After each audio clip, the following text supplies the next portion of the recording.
Трябваше да продавам корали, ама сега разливам ракия на философи. Този влезе с бутилка и излезе с житейска криза. Махмурлукът тук е по-дълбок от океана. Колега, ти си по-газиран от шампанското. Всеки търси нещо силно, после не помни къде е входът. Пиян клиент ми каза, че съм неговият духовен водач, явно буквално.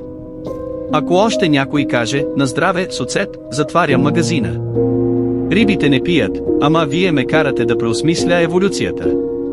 Каса 2 е за тия, които знаят как са влезли. Работата тук е като да плуваш в коктейл с жири съставки. Който не лайкне, му спирам интернета с гадулка. Тук не сервираме омраза, само кебабчета и коментари с уважение. Ако не можеш да танцуваш хоро, гледай туториал в следващия ми клип. Цял живот мечтая да съм инфлуенсър и да пея в кръчма на живо.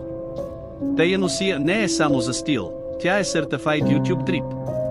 На баба WIFI го монтирах аз, с пирон и патриотизъм. Снимам с телефон, монтирам със сърце, качвам с песен за родината. Тая носия е по-вирална от всяко късо видео.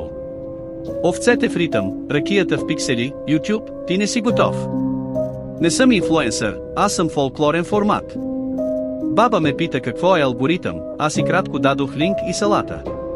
Който лайкне, му сипвам още едно. На Мегдана съм, но трендвам. Гледай, че се изпусна овцата с коментар. Сърцето ми тупти в 7-8, като броя на абонатите ми. Ракията е за душата, хоро, за видеото. Първото ми хоро, вторият ми клип, третият ми вирусен момент. Това е полицай-ютюбър, който го мързи да снима видеа и да работи, но се налага. Обича да щади видеа, но обича и да хейти.